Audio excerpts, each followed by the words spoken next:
Start करते हैं।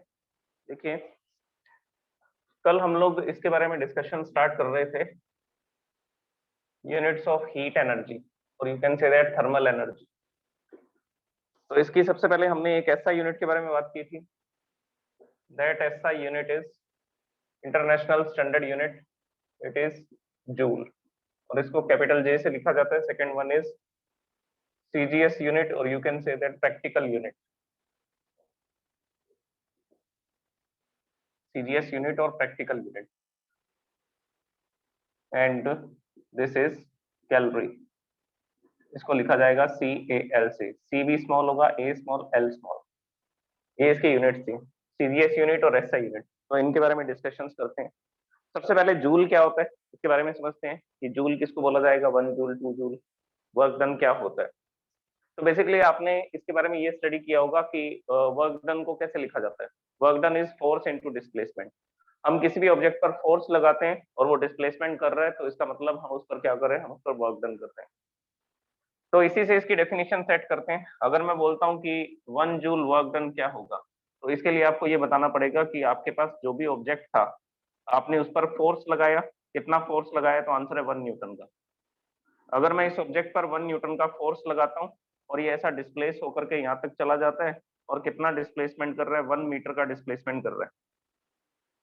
ये ऑब्जेक्ट यहाँ से डिस्प्लेस होकर के इस पोजीशन तक आ गया और 1 मीटर का डिस्प्लेसमेंट दिखा रहा है, तो इसका मतलब आपने जो वर्क डन किया वो कितना होगा, 1 जूल। ये 1 जूल की डेफिनेशन होती है।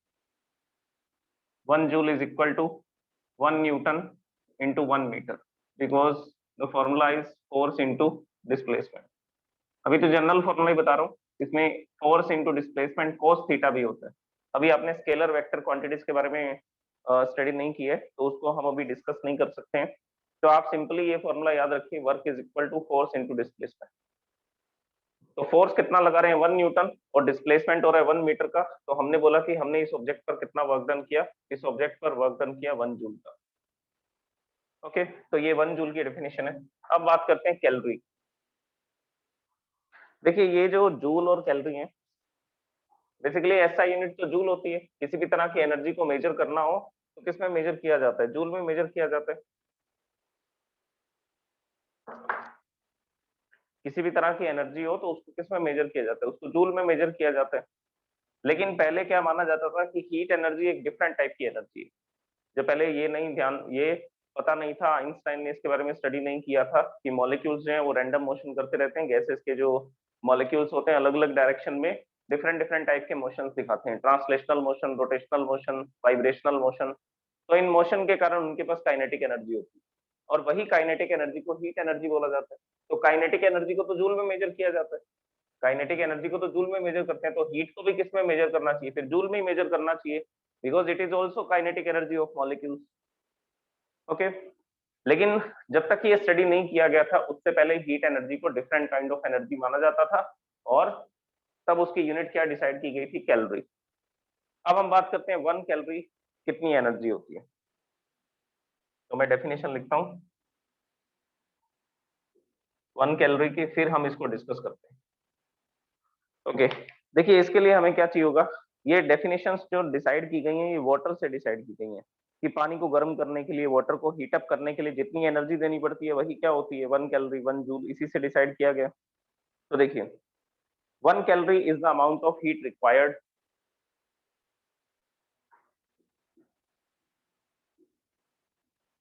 1 calorie is the amount of heat required to raise the temperature of, to raise the temperature of 1 gram of water, to raise the temperature of 1 gram of water through 14.5 degree Celsius, to raise the temperature of 1 gram water from लिखते हैं from 14.5 degree Celsius to 15.5 degree Celsius,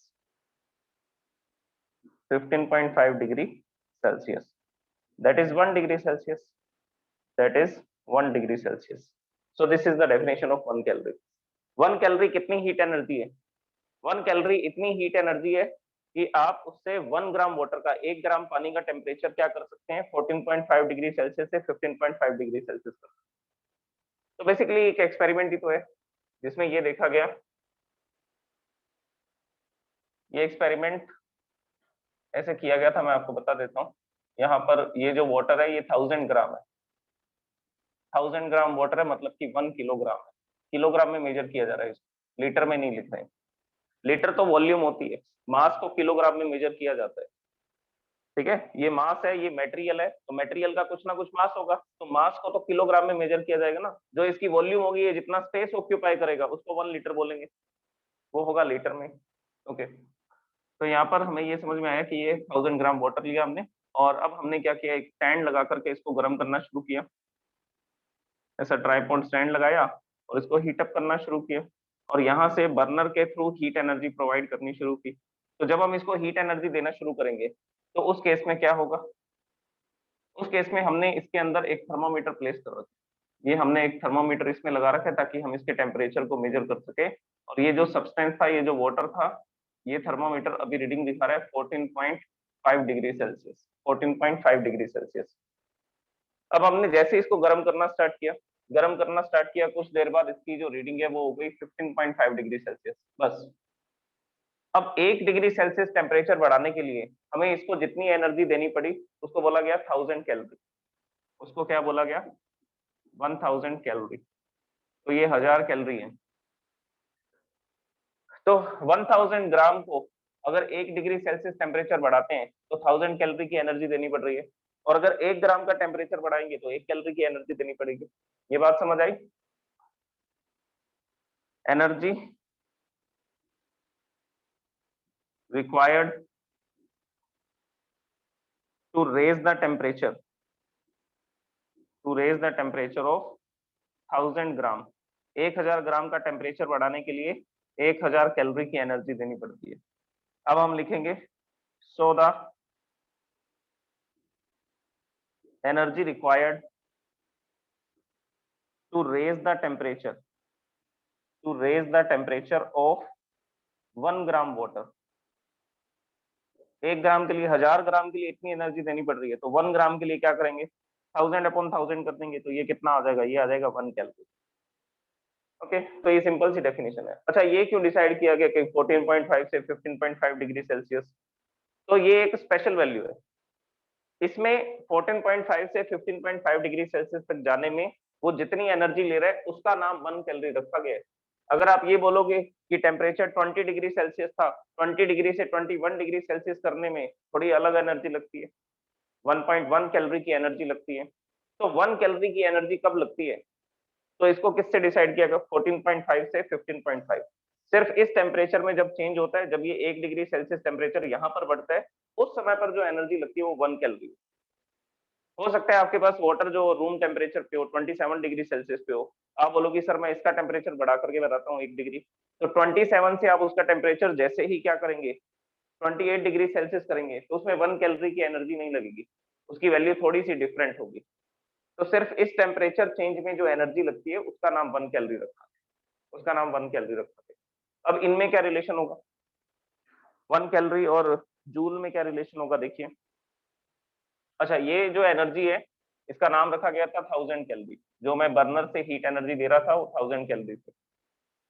इसको joule में अगर लिखा जाए तो कितना लिखा जाता है, 4200 जूल। ये मैं आपको अप्रोक्सीमेट वैल्यू बता रहा हूँ, एग्जैक्ट वैल्यू भी बताता हूँ क्या होता है। ओके, अब हम इसको कन्वर्ट करते हैं, कैलोरी को जूल में या जूल को कैलोरी में, किसी भी तरह से कर सकते हैं, कन्वर्ट किया जा सकता है। तो मैं आपको इसका रिलेशन बता रहा हूँ। रिलेशन ये है that 1 calorie is equal to 4.186 joule. 1 calorie energy का मतलब है कि आपने कितने जूल की एनर्जी दे दी है सब्सटेंस को, 4.186 जूल की एनर्जी दी है। और अगर मैं 1000 कैलोरी की बात करूं तो अगर मैंने 1000 कैलोरी की एनर्जी दे दी है तो जूल में कितनी होगी, 4186 जूल। ये जो 4186 है इसको अप्रोक्सीमेटली 4200 दिया होता है क्वेश्चन के अंदर। इसको बोला जाता है specific heat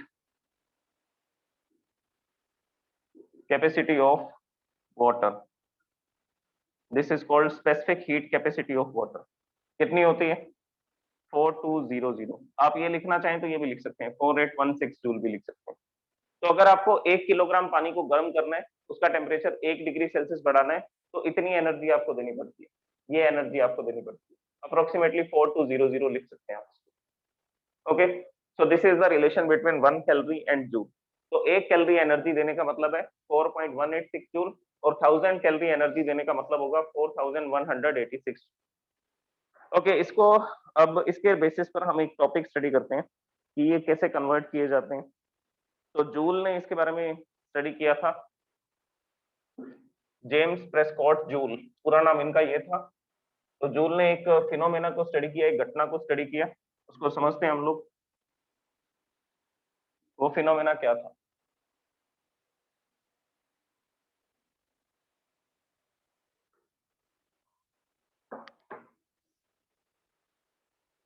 Okay, so next topic is mechanical equivalent of heat. Mechanical equivalent of heat. देखिए, जूल ने एक फिनोमेना के बारे में स्टडी किया, वो ये था कि हम लोग वर्क डन को हीट में कैसे कन्वर्ट कर सकते हैं, कि हम लोग वर्क डन को हीट में कैसे कन्वर्ट कर सकते हैं। तो उसके लिए देखिए, इन्होंने ये बताया कि जैसे हमारे पास ये बीकर है, इस बीकर के अंदर हम कोई हीट एनर्जी नहीं देंगे। यहाँ पर इन्होंने वाटर डाला, वाटर को फिल किया, ओके, और यहाँ पर एक थर्मोमीटर लगा हुआ है, इसके कॉर्नर में यहाँ पे ये इसको एडजस्ट किया गया थर्मोमीटर को, और ये थर्मोमीटर क्या बताएगा? इसकी रीडिंग बताएगा। तो फॉर एग्जांपल अभी जो इसकी रीडिंग है वो 14.5 डिग्री सेल्सियस या 20 डिग्री सेल्सियस है, कुछ भी वैल्यू ले सकते हैं। ये फॉर एग्जांपल बता रहा हूँ मैं आपको, मान लीजिए 20 डिग्री सेल्सियस है। ओके, अब हमने क्या किया, एक स्टीरर लिया। स्टीरर, स्टीरर मतलब कि जैसे चम्मच होता है, स्पून होता है, तो उसके थ्रू हम इसको क्या कर सकते हैं, हम इसको स्टिर कर सकते हैं। इस वाटर के अंदर इस चम्मच को घुमाएंगे तो वाटर क्या होना शुरू हो जाएगा? मिक्सअप होना शुरू हो जाएगा। या इसके अंदर जैसे हम सॉल्ट मिलाते हैं तो सॉल्ट को मिक्सअप करने के लिए स्टिर किया जाता है। तो हमने एक स्टिरर की हेल्प से, ये ग्लास रोड है, इस ग्लास रोड की हेल्प से क्या किया, इसको स्टिर करना शुरू किया, ऐसा इसको घुमाना शुरू किया इसके अंदर। तो इसके अंदर जैसे ही घुमा रहे थे तो उस केस में देखा कि टेम्परेचर जो है वो राइज हो चुका है। टेम्परेचर कितना हो चुका है? 21 डिग्री सेल्सियस हो चुका है। ऐसा क्यों? ऐसा क्यों हुआ? इसको स्टिर करने से, इसको चम्मच को ऐसा हिलाने से, ये ग्लास रोड को इसके अंदर ऐसा घुमाने से क्या हुआ? इसका टेम्परेचर राइज हो रहा है। क्यों? क्योंकि वर्क डन से क्या हो रहा है? इसकी एनर्जी बढ़ रही है, सिस्टम के ऊपर वर्क डन किया जा रहा है। कैसे वर्क डन किया जा रहा है? क्या यहाँ पर ये जो ग्लास रोड है, क्या इसके आसपास पार्टिकल्स नहीं होंगे? तो आंसर है पार्टिकल्स तो हैं, बहुत सारे हैं, वाटर मॉलिक्यूल्स हैं। तो जब मैंने इस रोड को इस तरफ धकेला तो यहाँ पर जो पार्टिकल्स थे उन पर लगा फोर्स, फोर्स लगने से वो डिस्प्लेस हो गए। तो अगर एक पार्टिकल पर फोर्स लगता है और फोर्स लगने से वो क्या होता जाता है? डिस्प्लेस होता जाता है। तो फोर्स इनटू डिस्प्लेसमेंट मतलब कि उन पार्टिकल्स के ऊपर क्या हो रहा है? वर्क डन हो रहा है। तो बेसिकली जब आप स्टीरर से इसको इस तरह से घुमा रहे हैं तो आप लोग क्या कर रहे हैं? आप स्टीरर के थ्रू इन मॉलिक्यूल्स के ऊपर वर्क डन कर रहे हैं। और ये जो वर्क डन है, इस वर्क डन से क्या होगा? अगर हम सिस्टम पे वर्क डन करते हैं तो सिस्टम की एनर्जी बढ़ जाती है। ये स्टेटमेंट याद कर लीजिए, if the work is done on the system then the energy of the system will be increased. अगर सिस्टम पर वर्क किया जाता है तो सिस्टम की एनर्जी इंक्रीज हो जाती है। ओके, तो ये स्टीरर को हिलाने में जो हम वर्क डन कर रहे हैं, ये स्टीरर अपने आप तो हिलेगा नहीं, हमें क्या करना पड़ेगा? स्टीरर को चलाने के लिए भी क्या लगाना पड़ेगा? फोर्स लगाना पड़ेगा। फोर्स लगा करके हम स्टीरर को आगे पीछे लेकर के जा रहे हैं तो ये डिस्प्लेस हो रहा है। तो force into displacement, work done हो रहा है। और वो वर्क डन से क्या हो रहा है? किसकी काइनेटिक एनर्जी बढ़ रही है? तो आंसर है मॉलिक्यूल्स की काइनेटिक एनर्जी बढ़ रही है। और मैंने कल क्या बताया था? मॉलिक्यूल्स की काइनेटिक एनर्जी ही क्या होती है? हीट एनर्जी होती है। तो बेसिकली इसका टेम्परेचर राइज होगा, ये मॉलिक्यूल्स अब फास्ट मूविंग हो जाएंगे। अब पहले से ये ज्यादा तेज चल रहे होंगे। जब मैंने इसको स्टिर किया, जब मैंने इसको हिलाया, इसको मिक्सअप किया, उस समय पर जो मॉलिक्यूल्स हैं उनकी काइनेटिक एनर्जी बढ़ गई। वर्क डन करना पड़ रहा है मेरे को स्टिर करने के लिए, तो जो वर्क डन कर रहा हूँ वही काइनेटिक एनर्जी बन रही है। ओके, तो जूल ने इस एक्सपेरिमेंट को स्टडी किया कि हम लोग क्या कर सकते हैं, वर्क डन करके सिस्टम की क्या इंक्रीज कर सकते हैं, सिस्टम की हीट एनर्जी इंक्रीज कर सकते हैं। नहीं तो आप ये बोल सकते हैं वर्क डन करने से क्या होता है, मॉलिक्यूल्स की काइनेटिक एनर्जी इंक्रीज होती है, मॉलिक्यूल्स की काइनेटिक एनर्जी इंक्रीज होती है, और काइनेटिक एनर्जी के इंक्रीज होने का मतलब है कि मॉलिक्यूल्स की हीट इंक्रीज होती है, मॉलिक्यूल्स की हीट एनर्जी क्या होती है, इंक्रीज होती है। तो बेसिकली वर्क डन करके हीट प्रोड्यूस की जा सकती है। इस बात का सीधा सा मतलब ये निकलता है, यूनिवर्सल ट्रुथ ये आता है कि किसी भी सिस्टम पे वर्क डन करके हम उसकी क्या इंक्रीज कर सकते हैं, हम उसकी हीट एनर्जी को इंक्रीज कर सकते हैं। बस आपको क्या करना है, मॉलिक्यूल्स को फास्ट ही तो चलाना है, मॉलिक्यूल्स के मोशन को ही तो इंक्रीज करना है। जैसे ही मोशन इंक्रीज करेंगे हीट एनर्जी इंक्रीज हो जाएगी, सिस्टम की हीट एनर्जी इंक्रीज हो जाएगी। ओके, तो ये स्टडी किया था जूल ने इसके बारे में। तो हम लोग वर्क डन को हीट में कन्वर्ट कर सकते हैं, हीट को वर्क डन में कर सकते हैं। अच्छा, इसका रिवर्स भी पॉसिबल है क्या? इसका रिवर्स भी पॉसिबल है। अगर मैं हीट एनर्जी दूंगा तो क्या होगा, तो वर्क डन होगा। देखो एक्सपेरिमेंट देखो वर्क डन का कैसे किया जाएगा, हीट एनर्जी से वर्क डन।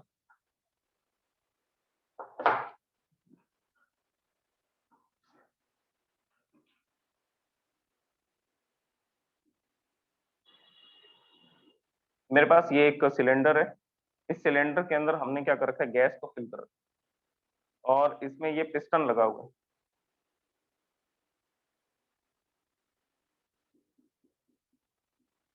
ये इस तरह से इसमें पिस्टन लगा रखा है हमने, ऐसा, और इसमें गैस के मॉलिक्यूल्स हैं। अब क्या होगा, इसको हीटअप करना पड़ेगा। हीटअप करने के लिए क्या करेंगे, यहाँ पे बर्नर लगाएंगे। बर्नर लगा करके जैसे ही इसको गर्म करेंगे क्या होगा, हीट एनर्जी देने से क्या होगा, मॉलिक्यूल्स का मोशन इंक्रीज हो जाएगा। आप जैसे ही इसको हीट एनर्जी दोगे, मेटल का सिलेंडर है, ये हीट को एब्जॉर्ब करेगा, और ये एनर्जी किसको देगा, इन मॉलिक्यूल्स को। अभी इन मॉलिक्यूल्स के रैंडम मोशन के कारण देखो, ये मॉलिक्यूल्स ऐसा जाकर के पिस्टन के साथ भी तो कोलाइड करेंगे, तभी तो पिस्टन यहाँ पर टिका हुआ है, इक्विलिब्रियम कंडीशन में है। ना ये नीचे आ रहा है ना ये ऊपर जा रहा है, क्योंकि यहाँ के मॉलिक्यूल्स कोलिजन करके इस पर क्या लगा रहे हैं, इस पर प्रेशर लगा रहे हैं। और वो प्रेशर इस वॉल पर भी होगा, वो प्रेशर इस बॉटम पर भी होगा, और इस वॉल पर भी होगा, और पिस्टन पर भी होगा। सब डायरेक्शंस में प्रेशर सेम है इस गैस के कारण। इसी वजह से पिस्टन इस फर्स्ट पोजीशन पर, ये फर्स्ट पोजीशन पर यहाँ पर रुका हुआ है, ना ये नीचे जा रहा है ना ये ऊपर जा रहा है। अब हमने इसको गर्म करना शुरू किया, बर्नर लगा कर हीट एनर्जी दी। हीट एनर्जी देने से क्या हुआ, ये जो मॉलिक्यूल्स के मोशन है वो इंक्रीज हो गई। अब ये मॉलिक्यूल पहले से फास्ट चल करके जा रहे हैं। अगर पहले से फास्ट चल करके जा रहे हैं, अगर इनकी काइनेटिक एनर्जी ज्यादा है, तो ये क्या कर सकते हैं, पहले से ज्यादा वर्क डन करेंगे। वर्क डन का मतलब क्या है, फोर्स इंटू डिस्प्लेसमेंट। तो ये फोर्स लगा करके अब डिस्प्लेसमेंट करेंगे। तो जो मॉलिक्यूल्स ऊपर की तरफ जा रहे थे ऐसा, तो ये ऐसा जा करके इस पिस्टन के साथ टकराएंगे, और पिस्टन पर क्या क्रिएट करेंगे, पिस्टन पर प्रेशर क्रिएट करेंगे। तो ये मॉलिक्यूल इस तरह से इस पर कोलाइड होंगे और फोर्स लगा करके डिस्प्लेसमेंट करेंगे। पिस्टन फ्री है मूव होने के लिए, तो पिस्टन को हमने फ्री छोड़ रखा है। तो जैसे ही ये मॉलिक्यूल्स जाकर के इसको हिट करते हैं, ये पिस्टन अपनी पोजीशन से यहाँ पर आ जाता है, इसकी पोजीशन चेंज हो जाती है, ये इस पोजीशन पर आ जाता है। This is the second position. तो क्या हो रहा है, डिस्प्लेसमेंट हो रहा है क्या, ये पिस्टन यहाँ से यहाँ चला गया, एक्स डिस्टेंस ऊपर चला गया, फर्स्ट से सेकंड पोजीशन पर आ गया। तो क्या हुआ, डिस्प्लेसमेंट। और किसने फोर्स लगाया, तो आंसर है मॉलिक्यूल्स ने। तो मॉलिक्यूल्स ने फोर्स लगाया और पिस्टन डिस्प्लेस हो गया ऊपर की तरफ। तो क्या हो रहा है इस सिस्टम में, क्या हो रहा है, वर्क डन ही तो हो रहा है। तो यहाँ से हम क्या प्रोवाइड कर रहे हैं, बर्नर के थ्रू हम लोग हीट एनर्जी प्रोवाइड कर रहे हैं। हीट एनर्जी प्रोवाइड करने से इन मॉलिक्यूल्स की काइनेटिक एनर्जी बढ़ गई। अब मॉलिक्यूल पहले से तेज जा रहा है, अगर वो हाई वेलोसिटी से जा रहा है, तो जा करके जब कोलिजन करेगा तो पहले से ज्यादा फोर्स लगाएगा। पहले जितना भी फोर्स लगा रहा था, अब उसका फोर्स बढ़ चुका होगा जब वो कोलिजन करेगा।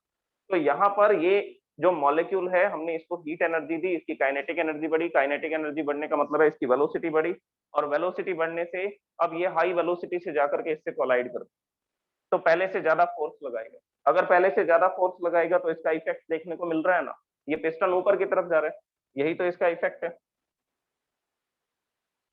तो हमने यहाँ पर क्या किया, देखिए हमने प्रोवाइड की हीट एनर्जी। हीट एनर्जी से क्या हुआ, क्या बढ़ी, kinetic energy of molecules of gas, molecule of gas. तो सिस्टम के अंदर जितने भी मॉलिक्यूल्स थे उनकी काइनेटिक एनर्जी बढ़ गई। काइनेटिक एनर्जी बढ़ने से क्या हुआ, अब वो क्या कर रहे हैं, हाई वेलोसिटी से चल रहे हैं, हायर वेलोसिटी से मूव कर रहे हैं, अगर वो हायर वेलोसिटी से मूव कर रहे हैं तो चेंज इन मोमेंटम के कारण वो क्या लगाएंगे, फोर्स अप्लाई करेंगे। तो यहाँ पर जब वो हाई वेलोसिटी से जाकर के पिस्टन से कोलाइड करेंगे, पिस्टन से कोलाइड करेंगे तो उन पर फोर्स लगाएंगे, और फोर्स लगने से पिस्टन ऊपर की तरफ जा रहा है, ये फर्स्ट से सेकंड पोजीशन पर आ रहा है, तो मतलब यहाँ पर क्या हो रहा है, इसका डिस्प्लेसमेंट हो रहा है। और इन दो टर्म्स को देख लीजिए, force into displacement, force into displacement क्या होगा, वर्क डन। तो बेसिकली हीट एनर्जी से इस सिस्टम में क्या किया जा रहा है, पिस्टन का ऊपर जाना क्या है, वर्क डन। यही तो हमारा वर्क था, पिस्टन को ऊपर ही तो लेकर के जाना था। तो हीट से हम लोग वर्क डन कर सकते हैं, या सिस्टम पर जब वर्क डन करेंगे तो उस सिस्टम की हीट एनर्जी भी इंक्रीज हो सकती है। दोनों ही पॉसिबल है, दोनों चीजें क्या है, पॉसिबल है। ये बात क्लियर है सबको? हैंड रेस कर दीजिए कि वर्क डन से हीट एनर्जी कैसे इंक्रीज होगी, और हीट एनर्जी से वर्क डन कैसे किया जा सकता है। ये बात क्लियर है सबको?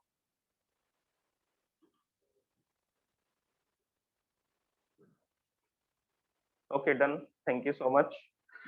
अब हम लोग डिस्कस करते हैं इसके फॉर्मूलाज को, कि जूल ने क्या लॉ लिखी उसके बारे में बात करते हैं।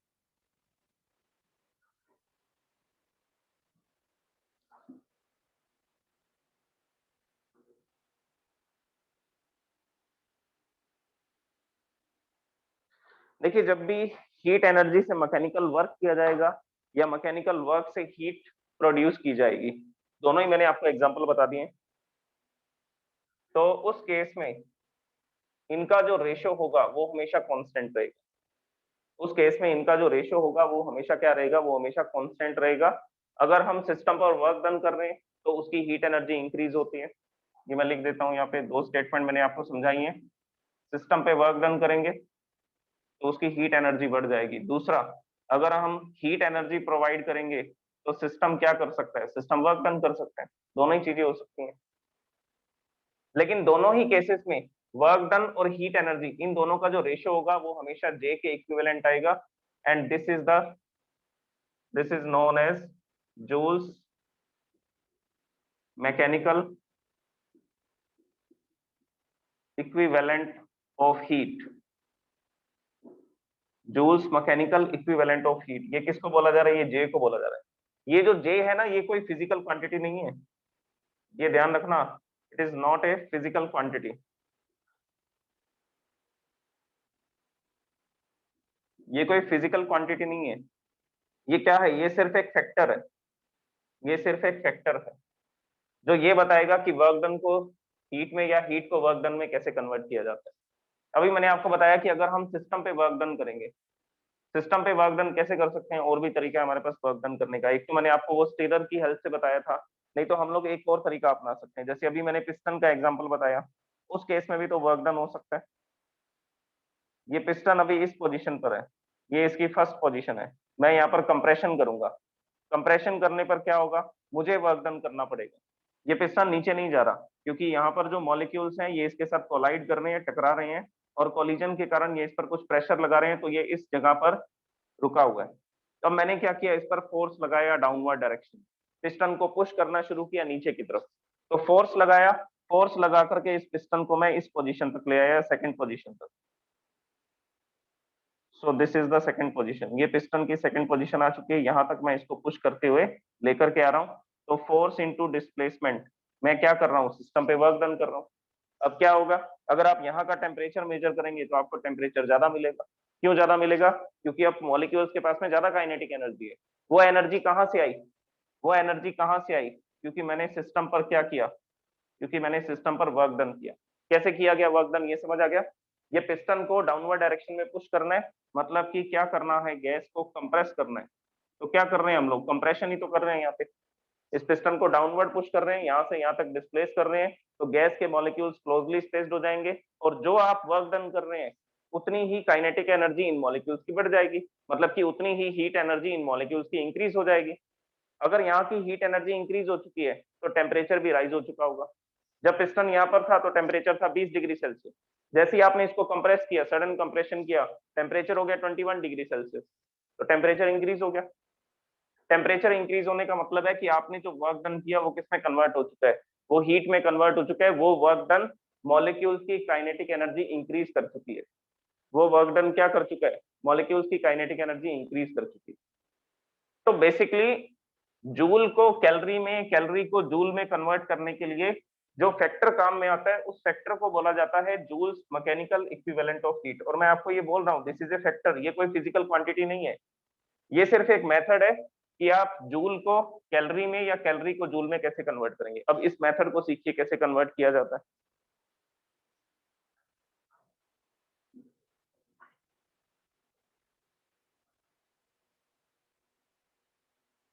इस मेथड को सीखिए। देखिए, अगर आप हीट एनर्जी को, हीट एनर्जी जो कि किसमें दे रखी है, जो कि कैलोरी में दे रखी है, आप इसको कन्वर्ट करना चाहते हैं किसमें, वर्क में। वर्क का मतलब है कि आप इसको किसमें कन्वर्ट करना चाहते हैं, जूल में कन्वर्ट करना चाहते हैं। तो आपको इसको किससे मल्टीप्लाई करना पड़ेगा, जे से मल्टीप्लाई करना पड़ेगा। किससे मल्टीप्लाई करना पड़ेगा, जे से। तो यहां लिखूंगा मैं मल्टीप्लाई विद जे। तो कैलोरी को इससे मल्टीप्लाई कर दीजिए, वो वर्क डन किस में कन्वर्ट हो जाएगा, जूल में। और अगर वर्क डन आपको दे रखा है जूल में और आप उससे हीट प्रोड्यूस करना चाहते हैं, तो इतने जूल की एनर्जी से कितनी कैलोरी की हीट एनर्जी प्रोड्यूस होगी, उसके लिए आप क्या करेंगे, डिवाइड बाय जे। और जे की वैल्यू मैंने अभी आपको बताई थी, जे की वैल्यू होती है 4.186 जूल। और इसी को क्या बोला जाता है, इसी को क्या बोला जाता है, इसी को तो 1 कैलोरी बोला जाता है। तो यही तो जे की वैल्यू है। जे एक कांस्टेंट है, जे एक फैक्टर है। वो फैक्टर क्या है, 4.186। वो फैक्टर क्या है, 4.186। दिस इज द फैक्टर, इसको बोलते हैं Joule's mechanical equivalent of heat. तो जब आप कैलोरी को वर्क डन में मतलब जूल में कन्वर्ट करेंगे, कैलोरी को जूल में कन्वर्ट करेंगे, तो आपको उस नंबर को मल्टीप्लाई करना पड़ेगा जे से, मतलब कि 4.186 से। तो इसको जैसे ही मैं 4.186 से मल्टीप्लाई करूंगा, वो जूल में कन्वर्ट हो जाएगा। और अगर आपको जूल में दे रखी है एनर्जी और कैलोरी में कन्वर्ट करनी है, तो जूल में जो एनर्जी दे रखी है उसको कैलोरी में कन्वर्ट करने के लिए 4.186 से डिवाइड कर देंगे। 4.186 से क्या कर देंगे, डिवाइड कर देंगे। अब मैं इसके एग्जाम्पल्स बताता हूँ आपको।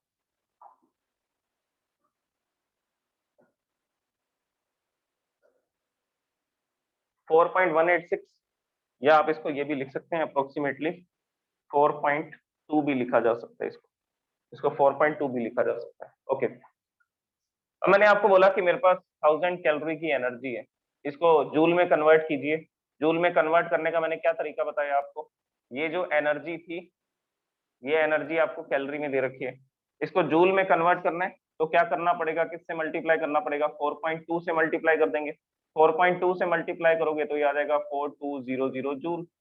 बस यही तो बता रहा हूं मैं, ये 1000 कैलोरी की जो एनर्जी है उसको जूल में कन्वर्ट करने के लिए आप 4 पॉइंट जे से मल्टीप्लाई कर दोगे, मल्टीप्लाई करोगे तो वो जूल में कन्वर्ट हो जाएगा। और अगर एनर्जी जूल में दे रखी है, अगर एनर्जी किस में दे रखी है, जूल में दे रखी है, जैसे कि मैंने आपको बोला कि जो एनर्जी है that is given 1000 joule, 1000 joule की एनर्जी दे रखी है, तो आपको इसको किस में कन्वर्ट करना है, आपको इसको कन्वर्ट करना है किसमें, कैलोरी में। तो कैलोरी में कन्वर्ट करने के लिए आप इसको किससे डिवाइड कर दोगे, आप इसको 4.2 से डिवाइड कर दोगे। जैसे ही 4.2 से डिवाइड करोगे, ये जितनी भी एनर्जी आएगी वो एनर्जी किसमें हो जाएगी, वो एनर्जी कैलोरी में कन्वर्ट हो जाएगी। तो कैलोरी को जूल में कन्वर्ट करना है, तो 4.2 से मतलब जे से मल्टीप्लाई करना है। और अगर वर्क को मतलब जूल को कैलोरी में कन्वर्ट करना है, तो 4.2 से डिवाइड करना है। 4.2 मतलब कि कैपिटल जे से आपको इसको डिवाइड करना है। तो इस तरह से हम लोग क्या कर सकते हैं, कन्वर्ट कर सकते हैं जूल को कैलोरी में, कैलोरी को जूल में। Okay, now you can raise your hand अगर ये आपको क्लियर है बात, ये स्टेटमेंट अगर क्लियर है आपको, Joule's mechanical equivalent of heat क्या होता है। ओके, कल हम लोग डिस्कस करेंगे टेम्परेचर के बारे में, कि टेम्परेचर कैसी क्वांटिटी है, या टेम्परेचर को हम कैसे मेजर कर सकते हैं। मेजर करने का जो मेथड है that is thermometry. Thermal equilibrium को स्टडी करना है, टेम्परेचर को स्टडी करना है, और थर्मोमेट्री को स्टडी करना है। और टेम्परेचर चेंजेस कैसे किए जाते हैं, मतलब कि स्केल में क्या चेंज कर सकते हैं हम लोग, सेल्सियस को केल्विन में, या सेल्सियस को फ़ारेनहाइट में, या सेल्सियस को व्यूमर में, रेकाइन में, किसी भी दूसरे स्केल पर कन्वर्ट कर सकते हैं। तो ये कन्वर्जन हमें सीखना है। तो कल हम बात करेंगे थर्मोमेट्री की। Now if you have any doubt then you can raise your hand. अगर आज के लेक्चर में आपको कोई भी डाउट है तो आप हैंड रेज कर सकते हैं and you can talk with me.